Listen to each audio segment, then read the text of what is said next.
Saya Profesor Dr. Hewan Charles Ragatabu, MSc, PhD. Saya guru besar di Departemen Patologi Fakultas Kedokteran Hewan UGM.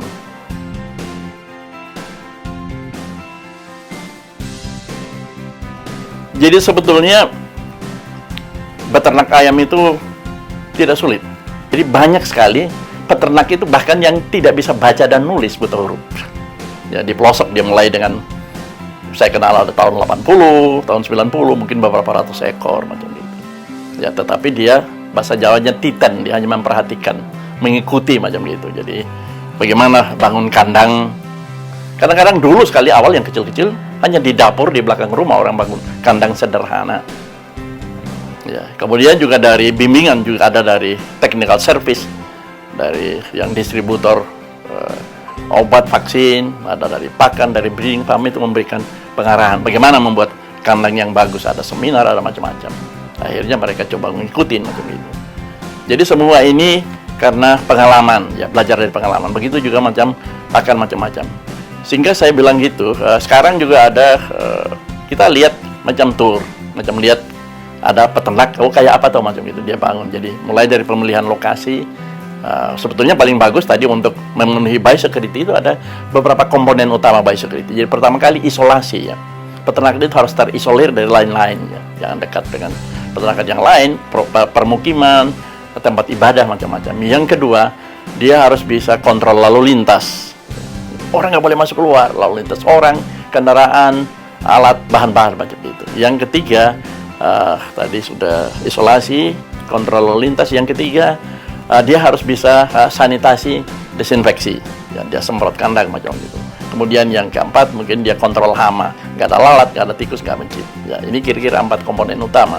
Sehingga tadi mengenai belajar beternak, dia bisa lihat dari contoh. Mungkin yang paling penting itu pemilihan lokasi ya. Dia punya lokasi, punya tanah. Kemudian bikin kandang. Bikin kandang macam-macam, bisa sederhana. Bahannya dari memanfaatkan apa bahan lokal yang ada macam itu. Jadi sumber daya lokal. Ada bambu, ada kayu, dia macam-macam dulu waktu pertama kali. Kandang sederhana. Pokoknya ayam bisa, tadi prinsipnya ayam bisa tinggal nyaman di dalam kandang. Inilah bagaimana dia buat nyaman. Jadi ada ventilasi, sirkulasi. Waktu hujan nggak bocor, nggak kena matahari langsung, macam-macam. Nggak ada orang, nggak ada itu macam-macam hewan lain yang masuk ke situ. Itu prinsipnya. Kemudian kasih makan, kasih minum, dia tinggal beli pakan apa namanya, pakan dari poultry shop atau dari pabrik. Air minum dia bisa gali sendiri sumur, kemudian nggak diarahkan macam gitu. Dia mungkin bisa tambahkan klorinase, tambah kaporit, atau yang paling sederhananya kapur. Tapi kaporit kan di mana-mana ada. Nah itu saja. Kemudian program vaksin, dia beli vaksin, itu saja dia lakukan. Jadi sebetulnya itu dimulai dari kecil dulu macam pilot project, akhirnya dia bisa bikin kandang yang lebih baik. Sekarang juga banyak kalau dia punya lahan ya, orang mau ternak, itu ada dari kelompok tertentu dia bikinkan kandang close house, kapasitas 40.000 ekor. Kemudian ada kontrak, itu kontrak produksi namanya, jadi kontrak grower ya, dia sudah niru di luar negeri. Jadi kandang segala macam fasilitas dia kasih, DOC, pakan semua, dia hanya modal dengkul, modal otot saja dia kerja. Ada bimbingan manajemen, apa saja, kesehatan macam-macam. Nanti panen hasilnya diambil. Beternak ayam bisa belajar dari pengalaman, contoh dulu, lama-lama dia akan bertumbuh. Tidak sulit sebetulnya. Namun memang sekarang orang cenderung macam gitu, dia bentuk kelompok bergabung dalam yang orang sebut kemitraan ya.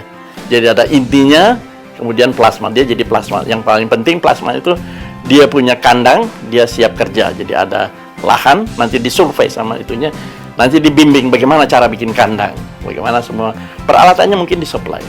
Jadi sebetulnya sekarang ini tidak susah. Tetapi memang betul-betul ada aturannya, macam di pakan, jenis pakannya apa, berapa per minggunya, per periode itu berapa, konsumsi pakannya itu berapa gram. Nggak bisa dia gitu saja.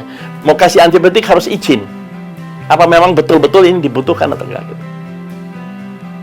Kemudian juga lagi-lagi jenis antibiotik juga biasanya dia rolling sesuai dengan itunya. Jadi tadi untuk mencegah jangan sampai timbul resistensi. Jangan sampai juga antibiotik punya efek negatif. Jadi kalau tadi ada ditanya tadi, ini kalau saya kasih lebih banyak apa? Itu racun. Justru ayamnya bukannya sembuh, tapi dia tambah stres karena beban ginjal terlalu banyak, beban hati terlalu banyak. Orang nggak mau overdosis, kemudian di samping itu mahal, Om. Malah peternak kalau dikasih katakan 100 gram, oh ya tak kurangin saja 50 miligram misalnya 100 miligram harusnya ya tak kurangi. Ini untuk mencegah, kalau harusnya 5 hari suruhnya mungkin 3 hari untuk menekan cost gitu loh. Jadi bukannya dia tambah kasih berlebihan, disuruh mandi antibiotik, nggak mungkin, nggak. Nah memang lagi-lagi tadi saya bilang gitu, resistensi nggak bisa kita hindari. Cepat atau lambat dia terjadi kalau kita nggak hati-hati. Makanya ada yang orang sebut biosecurity. Makanya kotoran ayam juga itu selalu disemprot, sanitasi supaya bakteri yang situ mati, supaya nggak sempat interaksi dengan antibiotik atau apa kalau kebetulan ada metabolisme. Dia bunuh ini bakteri mikroorganisme di luar gitu loh. Kalau dia biarkan saja, kontak bisa resistensi sebelumnya. Jadi caranya apa? Dengan biosecurity.